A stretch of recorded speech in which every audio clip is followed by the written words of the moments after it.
관련 게시물은 논란에 휩싸였던 지난달 무려 3만 2천 건을 넘어서는 폭발적인 반응을 보였습니다. 유전자 검사와 관련된 언급들은 약 월 1,500건에서 2,000건 정도에서 사회적 이슈에 따라서 이제 많이 발생하기도 하고 이제 줄어들기도 하지만 얼마 전 있었던 최동욱 전 검찰총장과 관련된 이슈 이후로 거의 지난달에 거의 20배 가까운 그런 언급량의 폭주를 나타내면서 사회적인 관심이 아주 폭발적으로 증가했다는 것을 보여주고 있습니다. 흥미로운 분석 결과도 나왔습니다.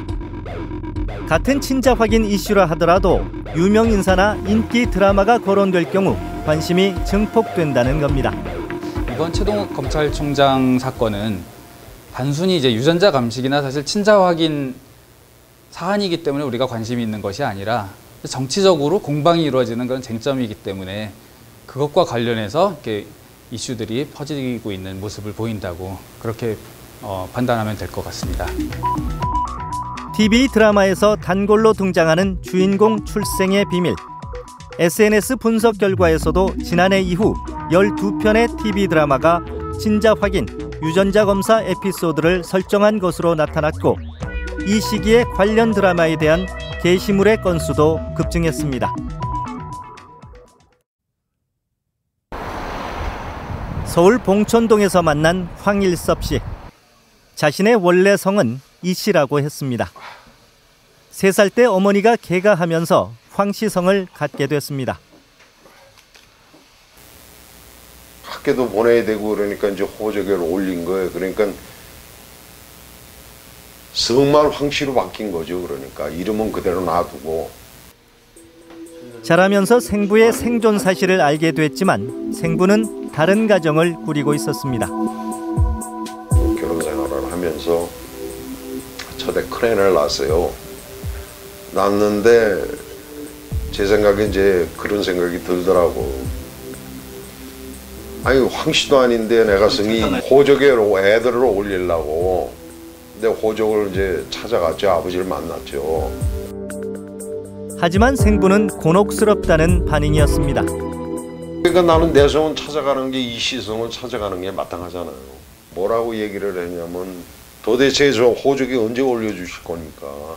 내 아버지도 그러니까 자우건 자부 기다리기만 하라 이거예요. 자꾸. 이유는 친부 쪽 가족들의 극심한 반발이었습니다.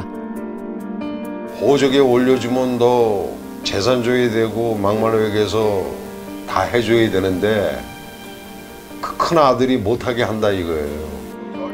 친부와 가끔 왕래하며 그렇게 기다린 세월이 20여 년. 생부는 이미 90을 넘겼습니다. 황 씨는 이제 더는 기다릴 수 없다며 친자 확인 소송을 준비하고 있습니다. 근데 굳이 이제 성을 꼭 찾아야 된다는 생각을 하시게 된 특별한 계기는 있습니까? 자, 자식들이 남매가 둘이 있는데요. 그 애들 성은 찾아줘야 될 거 아니에요. 제가 살아있을 때 해야지 죽고 나면 아버님 돌아가시고 나면 또 뭐 할 수도 없는 일 아니에요. 유전자 검사가 간편해지면서 황 씨나 앞서 소개한 민경 씨처럼 관련 소송을 제기하는 사람들이 늘고 있습니다. 네, 결혼 연차가 1년이 되지 않은 부부였는데요. 그러니까 사연을 들어보니까 결혼을 해서 어느 날 통장을 정리하다 보니까 아내가 유전자 검사 비용을 송금한 사실을 알게 돼요, 병원에. 그래서 이를 따져 물으니까 자신이 너무나 이뻐했던 딸이 자신의 친자가 아니라는 것입니다. 그래서 친생자 부인의 소와 이혼 청구 소송을 함께 제기한 사안이 있었는데요. 여자가 결혼식을 앞두고 일주일 전에 사귀던 남자와 함께 이별 여행을 갔을 때 임신이 된 것을 두 사람의 허니문 베이비자 알고 출산을 했던 것이죠. 그래서 소송 결과는 친생부는 당연히 부인이 됐고요.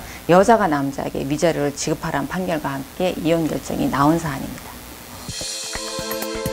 친자 확인 소송 건수는 2002년 2624건에서 2012년 5276건으로 10년 새 2배 증가했습니다.